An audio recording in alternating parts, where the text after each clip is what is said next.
নমস্কার সকলকে। আজকে গল্পের পরবর্তী একটুখানি অংশ আমি পড়বো আবার। গল্পটা অনেকটা বড়, কটা এপিসোড লাগবে বুঝতে পারছি না, দেখে আপনাদেরকে বলতে হবে। আমার এখনো অনেকগুলো পাতা বাকি, এই গল্পটা একটু বড় গল্প, এটা শেষ করতে সময় লাগবে। আজকে সেকেন্ড পেজটা পড়ছি। আমরা শেষ করেছিলাম আগের দিনকে উজির বাড়ি থেকে চলে গেছে সেইখানে। এবার নেক্সটটা, উজির বাড়ি থেকে বেরিয়ে বরাবর চলেছেন। স্নান নেই, আহ্নিক নেই, আহার নেই, নিদ্রা নেই, অবিরত চলেছেন তো চলেছেনই।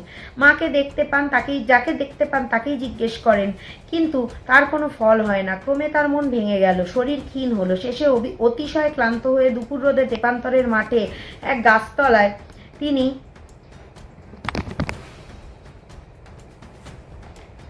গাছতলায় তিনি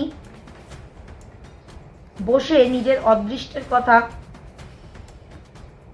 ভাবতে লাগলেন।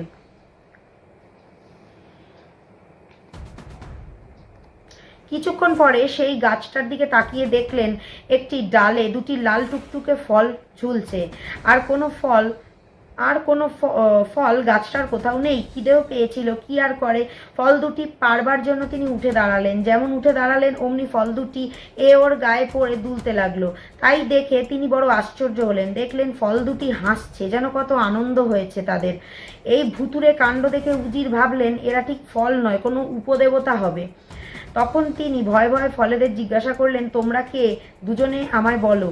সেই শুনে একটি ফল ফিক করে হেসে বললে, আমরা ধর্মরাজের দূত।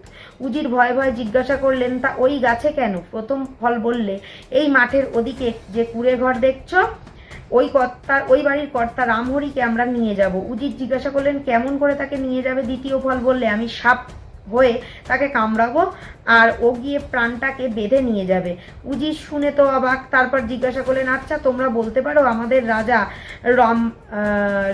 রাজা রামাবতার গত জন্মে কি ছিলেন, আর কোন পুণ্যফলে এ জন্মে ধরণীর অধীশ্বর হয়েছেন? প্রথম ফল বললে, আমরা তা কেমন করে বলবো, ধর্মরাজ হয়তো বলতে পারেন। উজির বললেন, তোমরা আমায় তার কাছে নিয়ে যেতে পারবে? দ্বিতীয় ফল বললে, তুমি জ্যান্ত মানুষ হয়ে তোমায় তো আমরা নিয়ে যেতে পারবো না। উজির তখন কাঁদতে কাঁদতে একে একে তার সকল কথা বললেন। তার দুঃখে দুর্দয় এর মন ভিজে গেল। তখন প্রথম ফল বললে, আচ্ছা তুমি শুয়ে পড়ো, তারপর আমরা চোখ বুজে থাকবো, আমরা তোমায় নিয়ে যাচ্ছি। কিন্তু সাবধান, চোখ খুলেছো কি পড়ে গেছো? তখন উজির চাদর বিছিয়ে চোখ বুজে শুয়ে পড়ল, আর দূতেরা সেই চাদর ধরে হু হু শব্দে চোখের পাতা ফেলতে না ফেলতে ধর্মরাজের সবাই বামুনকে নিয়ে এসে হাজির করলো। এটা হচ্ছে সেকেন্ড পেজ, যেটা আমি সেকেন্ড এপিসোডে বললাম। এরপরে আবার গল্পগুলো পড়ব, কিন্তু এটা আবার ওটির পরে আমি গল্পটা পড়ব।